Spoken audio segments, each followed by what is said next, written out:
Olá, meu amigo, minha amiga. Estou postando esse vídeo no domingo, dia 7 de junho de 2020, na parte da manhã, porque hoje é um dia de manifestações programadas. Eu queria analisar com vocês e eu queria anunciar também que a nossa live com o professor Giraldelli será às 19 horas, justamente para a gente poder também acompanhar o que vai acontecer durante o dia, né? E fazermos nossas reflexões e ver se vai surgir algum fato novo, né? O que surgirá nesse panorama. E você que está chegando agora, você é muito bem-vindo. Se inscreva no nosso portal, porque o nosso portal sempre faz análises críticas de muitas coisas que estão aí e muitas que os meios de comunicação escondem da gente. Bom, gente, se inscreva, dê o joia, enfim, aquele protocolo todo, né?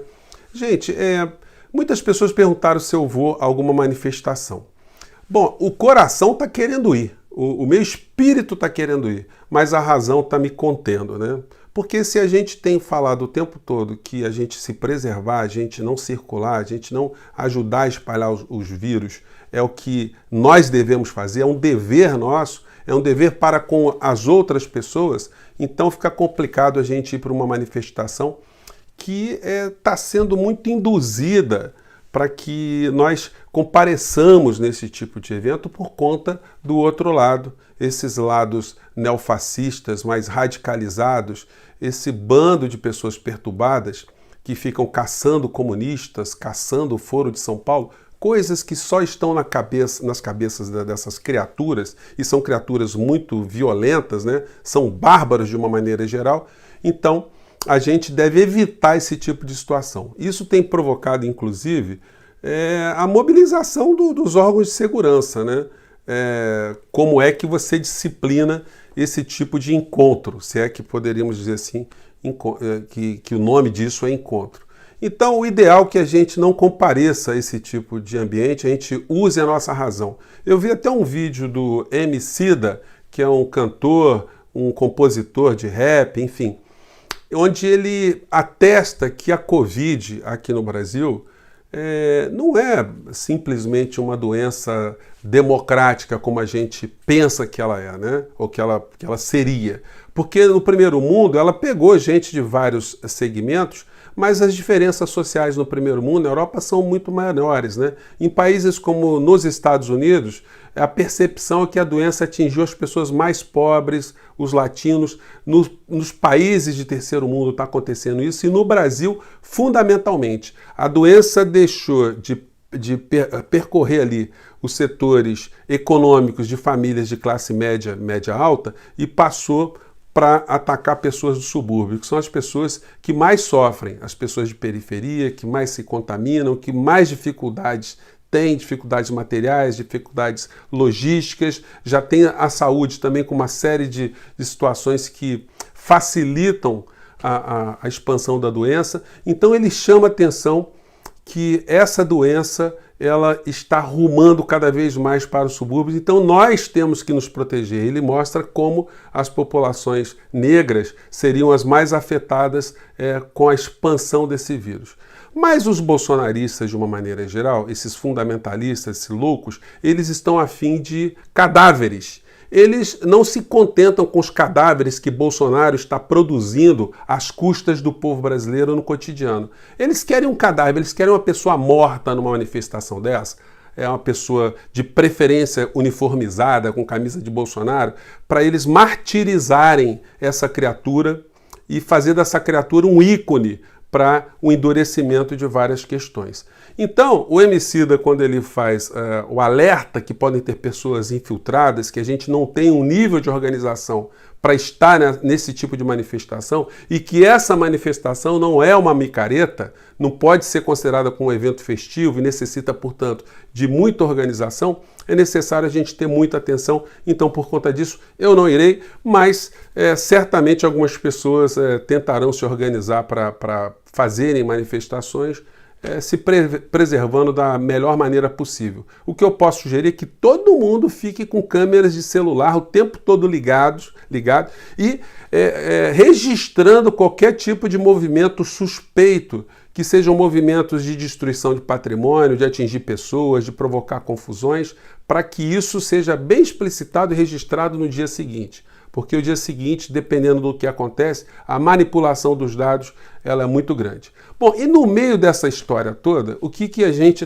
está tendo contra o Brasil, além dessas situações todas? Em primeiro lugar, essa declaração de Trump que Bolsonaro está governando um país de uma forma tal que está matando muito mais gente do que deveriam estar morrendo aqui no nosso país, né? Ele disse que se os Estados Unidos estivessem adotando o mesmo modelo que o Brasil, lá eles teriam até 25 vezes mais mortos do que eles têm hoje. Portanto, se a gente analisasse esse pensamento de Trump em sentido contrário, se o Brasil, se Bolsonaro, que é o vassalo, é o funcionário do mês, tivesse copiado Trump, o Brasil teria, portanto, 25 vezes menos pessoas mortas no nosso país, né?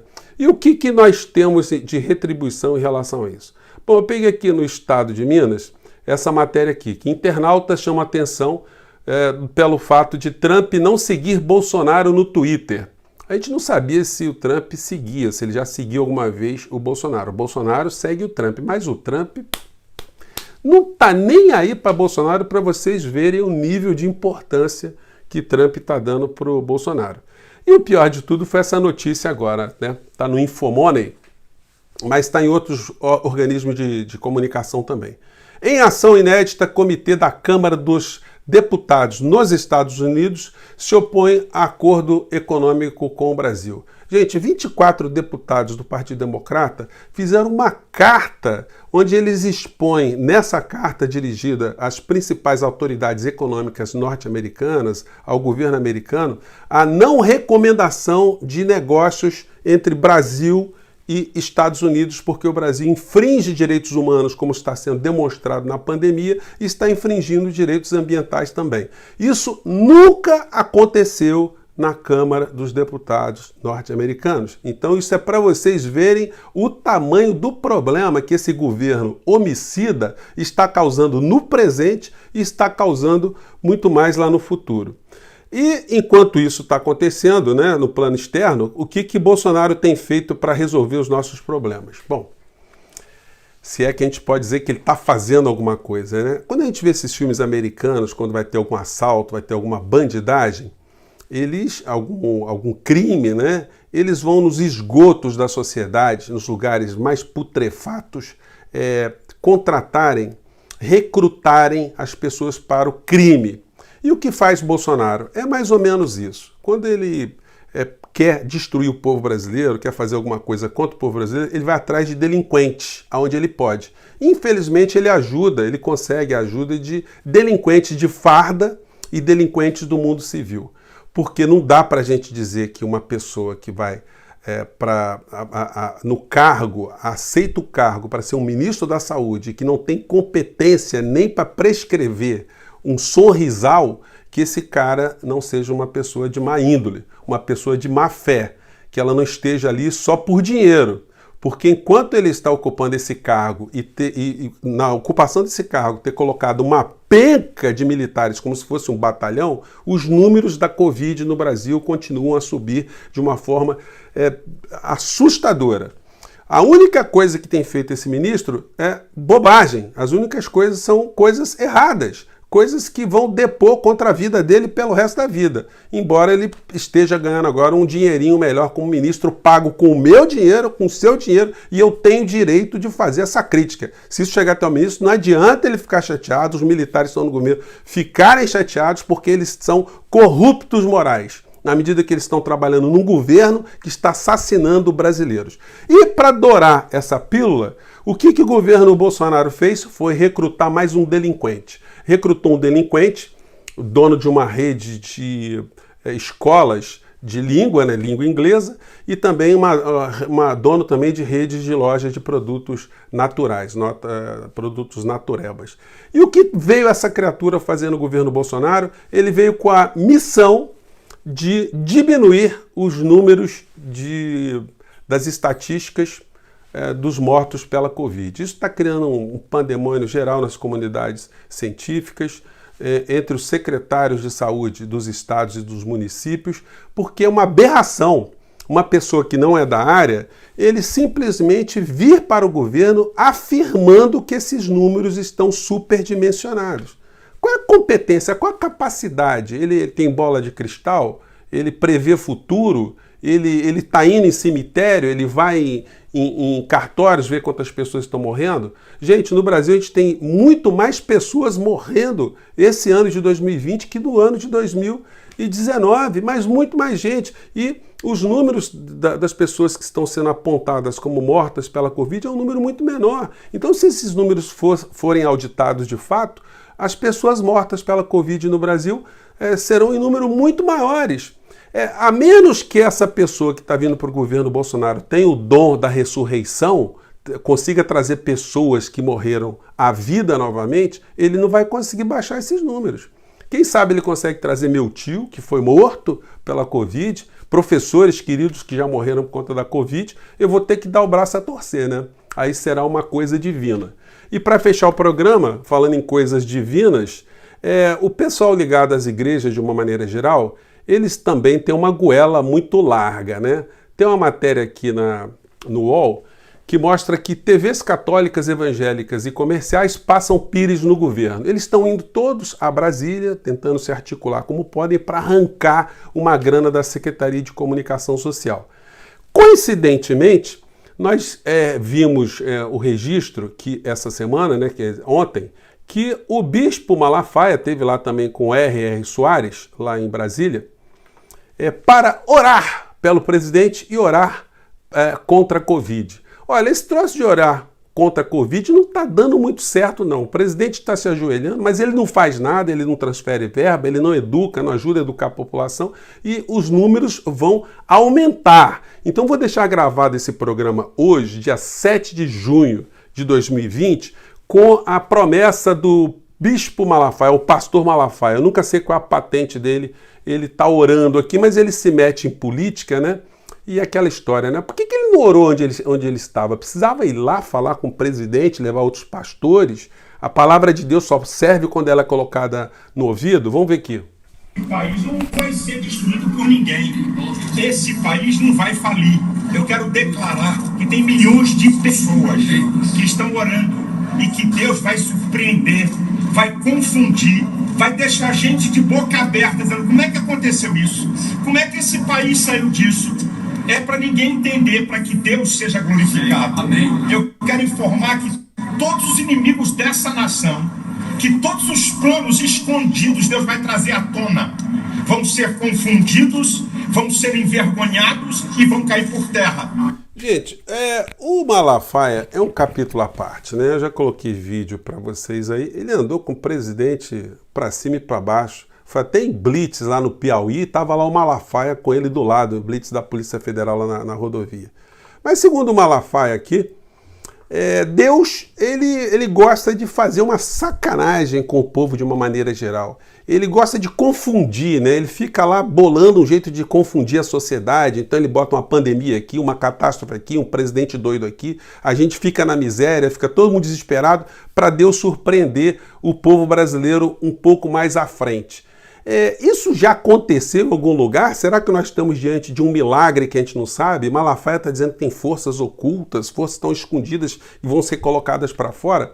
Malafaia, você anda meio em débito com os fiéis, porque eu tenho um vídeo seu de 4 anos atrás, onde você promete que as pessoas que vão depositar ali o valor de um aluguel, as pessoas desesperadas, os desempregados, as pessoas que não têm casa, que estão numa situação de dificuldade, se elas fizerem esse sacrifício, elas receberão uma casa.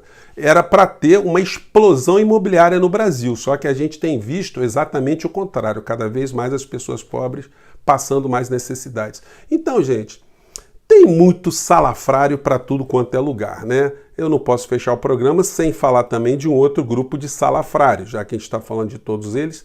Aqui são já os salafrários que se autodenominam católicos. Fizeram também uma live com o presidente da República para poder passar o pires. Vamos pegar um trechinho aqui, vamos lá. A radiodifusão está precisando das rádios AM e uma programação de verdade, uma programação que valoriza a família. Portanto, presidente, nós temos muito em comum. Nós queremos muito colaborar com uma comunicação verdadeira, transformadora. Nós acreditamos na transformação da sociedade pela comunicação, presidente. E é por isso que nós precisamos do seu apoio. Nós precisamos que aquilo que o senhor sempre disse, que é prestigiar os veículos de comunicação que dão valor às famílias, que dão valor... Então, gente, não são só os que se autodenominam evangélicos, não. Os que se autodenominam católicos também estão passando o pires e tem muito crápula, tem muito salafrário no meio dessa história que construiu empresa privada, coloca o seu negócio apontado para um público católico, um público de família, mas eles gostam muito de dinheiro, eles gostam muito de capital. Se você tentar fazer algum projeto com uma TV dessa católica, meu amigo, se você não tiver dinheiro, você não passa nem na porta. Eu sei do que eu estou falando. Gente, então, são essas as reflexões de hoje para vocês conversarem com seus amigos. A nossa live com o professor Giraldelli será às 19 horas hoje, domingo. Será certamente muito interessante porque ele é polêmico e eu não me poupo nas perguntas também que faço aos nossos convidados, né? Ou não poupo os convidados das perguntas, né? Gente, eu fico por aqui. Um grande abraço. Muito obrigado a todos vocês que têm ajudado o nosso portal a crescer tanto. Até lá, tchau.